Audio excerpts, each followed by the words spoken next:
talented Miss Nick Stearns.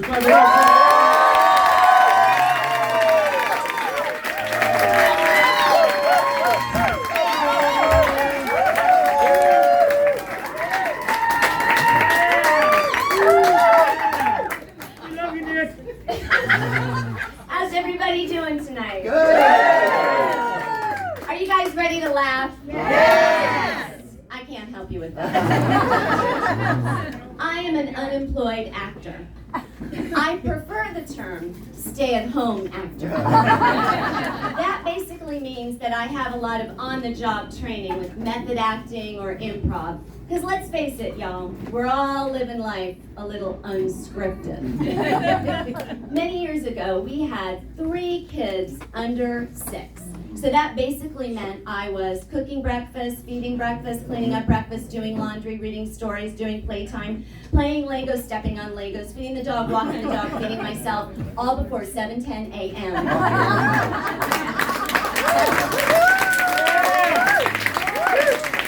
Do we have any stay-at-home current parents or any former stay-at-home parents in the audience? All right. Let's give these guys a round of applause. It's hard work. So listen, living in Montgomery County, or basically living, we need side hustles. I was the queen of the side hustle in the 80s. Actors basically invented the side hustle. I used to support myself by playing costume characters at certain parties. So I might be like, a Christmas elf, or maybe a witch, or one of Santa's bitches. I also got to be a game show contestant, and I would always have my one line, yay! So I want you guys to try it on 3. It's just yay, so go for it. 1, 2, 3. Yay! You could totally side hustle as a game show contestant. I'm really proud of you guys. I also made money actually working courtroom shows. So I would play a juror. So I might be something like the serious juror. Or I might be the sympathetic juror. Aw. Or I might be the stoned juror. That one was my favorite. But the most interesting side hustle I ever had, I was a fake patient in a real medical school. So, true story. So, basically, I would come into this medical school. They would give me a diagnosis to play and symptoms and a backstory and a name. And then the medical students would have to figure out what I had while their supervisors were watching them. So, one time, I totally stumped them. They could not get it. I could have won the Academy Award for the side hustle of dengue fever. So my speech might have gone something like this. Give me a second, I need to get in character. I'd like to thank the Academy and God for this incredible honor and for recognizing my unique ability and that completely unmarketable skill of accurately portraying tropical diseases. Thank you. But the ultimate side hustle for actors, wedding officiant. We were born to do this. It's got everything. Lines, costumes, bathroom hookups. It is basically community theater with a free dinner, dancing, and an open bar. So raise your hand. Who doesn't love a good wedding? I do. So couples are going for all kinds of themes these days. Like magical fairy garden or Lord of the Rings or 50 Shades of Grey. And I'm not just talking about the bridesmaids' gowns. I don't want to brag, but I will. I have a 95% success rate on all the weddings I have ever officiated. Right?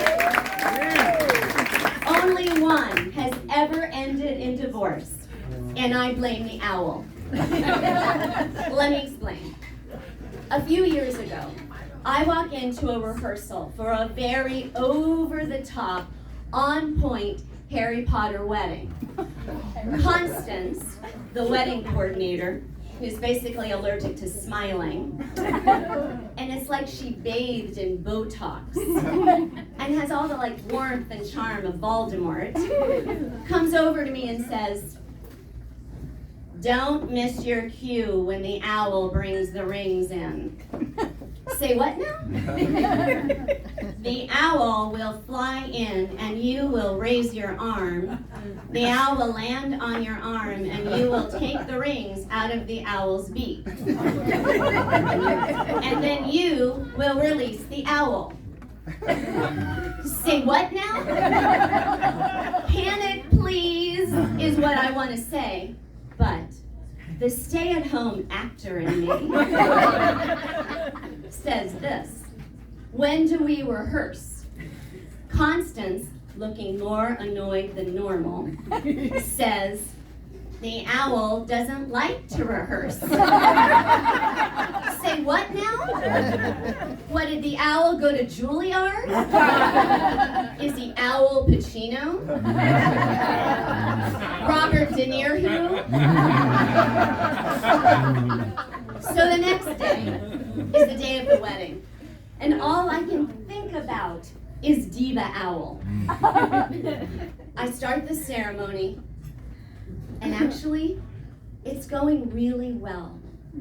And then we get to the part where I say, "Who has these rings?" Nothing. So I think maybe I'm not loud enough. Doubtful. So I try again. "Who has these rings?"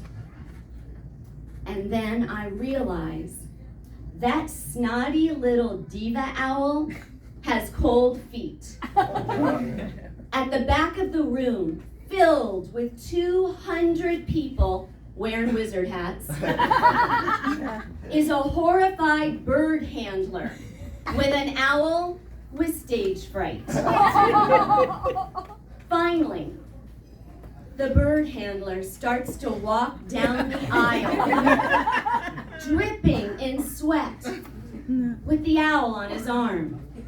He gets right up next to me.